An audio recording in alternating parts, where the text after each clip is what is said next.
మస్తీగా bus వెళ్ళిపోయింది. కొంచెం గుడి వరకు ఎవరా చెప్తున్నారా?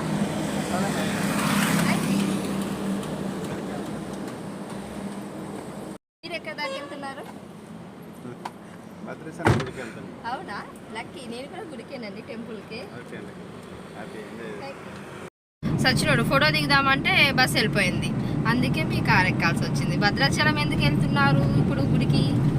గుడి అంటే ఇష్టం అండి, అందుకని వెళ్తున్నా. అవునా, థ్యాంక్ యూ. వెనకాల ఉన్న పిల్లలు ఎవరండి? వాళ్ళు మీలాగానే బాటసార్లు అండి. వాళ్ళు కూడా బాటసార్లా? అవునండి, వాళ్ళ స్కూల్ చిన్న పిల్లలే కదా మరి. పిల్లలు ఎంతో, అందులో ఒక ఆయన ఉన్నాడు, ఎంతో చాలా చిన్న పిల్లవాడు ఆయన స్కూల్కి వెళ్తాను. హాయ్ బాబు, హాయ్ పాపా. థ్యాంక్ యూ అండి, అరటిపండు కూడా ఇచ్చారు తినమని.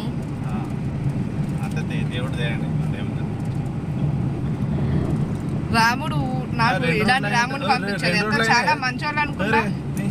వావ్, భద్రాచలం 2 వే అయింది కదా.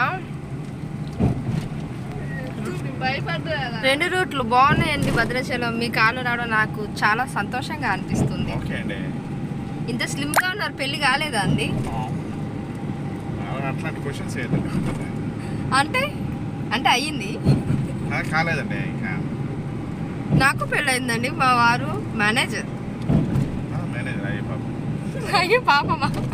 పాపం ఎందుకండి?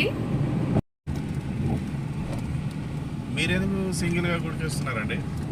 గుడికాడ ఒక చిన్న ఫంక్షన్ ఉంది మా ఫ్రెండ్ వాళ్ళది, అందుకనే నేను సింగిల్ గా బస్ ఎక్కి వస్తున్నాను. మా వారు డ్యూటీకి వెళ్తే. ఏంటి, మ్యారేజ్ ఫంక్షనా? ఆహా లేదండి, చెవులు కుట్టించే ఫంక్షన్ మా ఫ్రెండ్ వాళ్ళ పాపది. టెంపుల్ దగ్గరకు వచ్చేసినట్టున్నాం. థ్యాంక్ యూ అండి వెరీ మచ్. రిటర్న్లో మీరు దర్శనం చేసుకొని రిటర్న్లో సేఫ్గా వెళ్ళిపోండి. Thank you very much. Hi Ramakrishna గారు, మీరు కూడా వచ్చారండి ఫంక్షన్కి, భోజనానికి?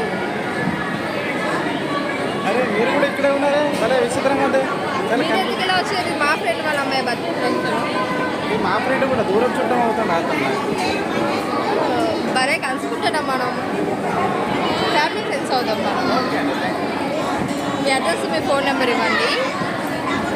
రాముడు వారి సన్నిధిలో భలే కలుసుకుంటున్నాం కదా.